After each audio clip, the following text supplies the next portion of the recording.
TV9 journalist మిత్రుడు రంజిత్ కుమార్కు ఈరోజు మోహన్ బాబు క్షమాపణలు చెప్పడం అనేది ఒక కొత్త పరిణామం. ఈరోజు కొత్త పరిణామమే, కానీ అది చాలా ఆలస్యంగా జరిగినటువంటి వ్యవహారం.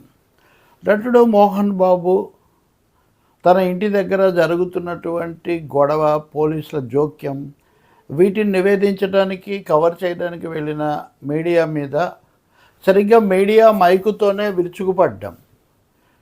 ఆ రంజిత్కు ఆపరేషన్ కూడా చేయాల్సి రావటం చాలా తీవ్రమైన విషయం. దీని మీద ముందు నుంచి నేను స్పష్టంగా చెప్తున్నాను.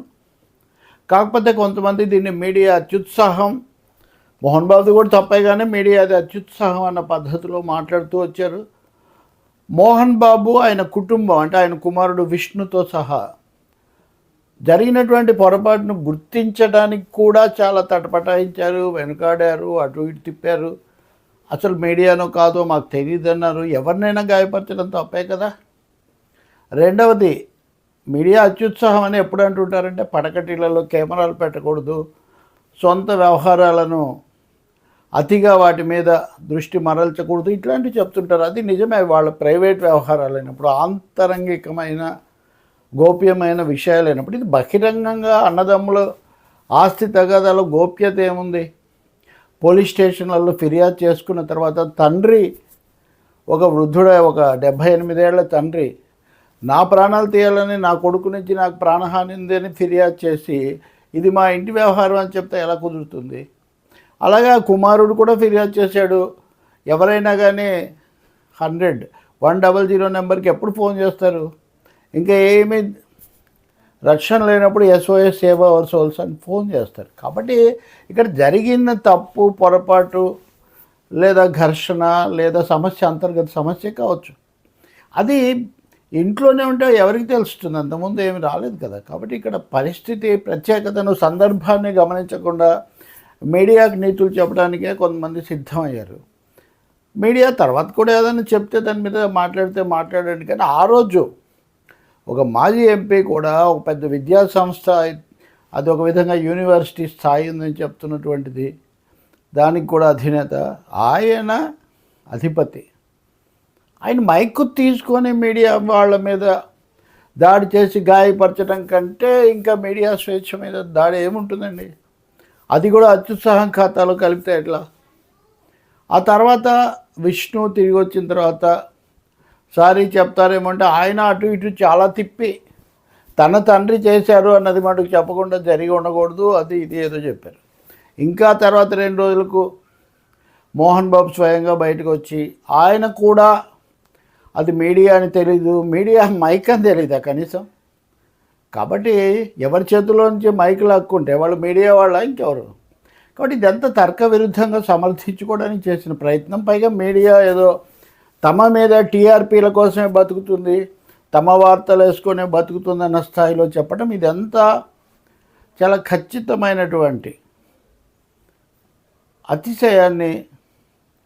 ఇంకా చెప్పాలంటే, చాలా ఖచ్చితంగా చెప్పాలంటే కనుక తమను తాము చాలా ఎక్కువగా ఊహించుకొని మీడియాను, మిగతా వాళ్ళను చులకన చేసేటటువంటి ఒక లక్షణం, ప్రజాస్వామికమైనటువంటి పద్ధతి, వ్యక్తిగత గౌరవం, సంయమనం ఏమాత్రం లేకపోవడం స్పష్టంగా కనబడ్డాయి.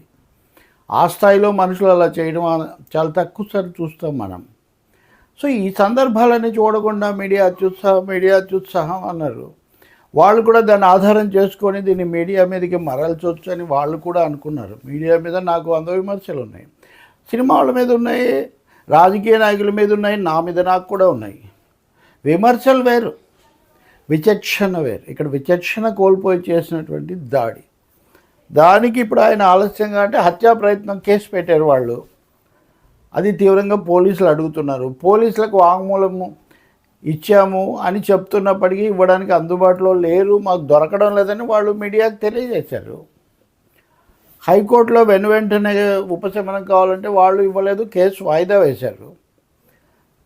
అక్కడ ముందస్తు బెయిల్ నిరాకరించారు అంటే దాన్ని కూడా ఖండించారు. ముందస్తు బెయిల్ మొన్న అయితే ఇవ్వలేదు కదా, వెంటనే ఇమ్మనే కదా వెళ్ళారు మీరు, కేసు వాయిదా వేయమని కాదు కదా.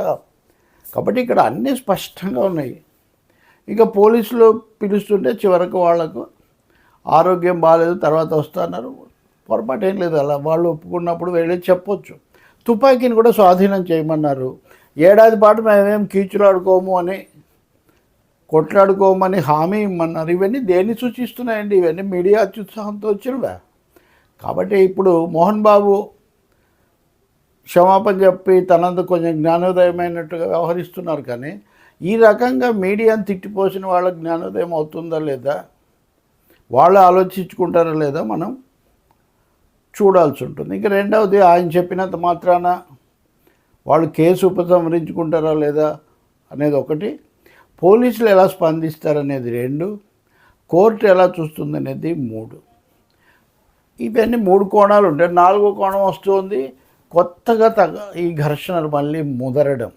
ఎందుకంటే మనోజ్ మళ్ళీ కేసు పెట్టారు ఈరోజు. తన ఇంజన్లో, డీజిల్ ఇంజన్లో ఏదో పోశారు, దాన్ని పని చేయకుండా చేశారు, తన మీద హత్యా ప్రయత్నం హత్యా ప్రయత్నం జరుగుతూ ఉందని ఆయన పోలీసులకు కొత్తగా ఫిర్యాదు చేశారు. ఇప్పుడు పోలీసులు ఎలా చేస్తారు? వాళ్ళు ఏదో చర్య తీసుకుంటారు కదా. ఇప్పుడు ఇద్దరి మధ్య, ఇదివరకు తండ్రి కొడుకులు, ఇప్పుడు అన్నదమ్ములు అనుకోవాలి. ఇప్పుడు ఏం చేస్తారు? కాబట్టి మోహన్ బాబు వాళ్ళకి ఏం వాంగ్మూలం ఇస్తారు, దాని మీద పోలీసులు ఎలా స్పందిస్తారు మనం చూడాలి. ఇప్పుడు మీడియాకు మట్టుగా నీతులు చెప్పలేదు. పోలీసులు కేసు ఎలా విచారించాలన్న దాని మీద కూడా విష్ణు, మోహన్ బాబు ఇద్దరు కామెంట్స్ చేశారు. మరి ఇప్పుడు సర్దుకుంటారో లేదో మనకు తెలీదు. ఏదైనా ప్రముఖులుగా ఉన్నవాళ్ళు, ప్రచారం పొందేవాళ్ళు బాధ్యతాయుతంగా వ్యవహరించటం చాలా అవసరం. అన్ని కుటుంబాల్లో తగాదాలు ఉంటాయి, వాటిని అన్ని కుటుంబాల్లో పరిష్కారం చేసుకోవాల్సిన బాధ్యత కూడా ఉంటుంది. అవి బయట పడితే, రచ్చకెక్కితే, బజార్లో పడితే వాటి మీద సమాజం తప్పకుండా, సమాజం అన్నప్పుడు మీడియా వస్తుంది, సమాజం అన్నప్పుడు ఇతరులు వస్తారు, చట్టం అన్నప్పుడు పోలీసులు వస్తారు,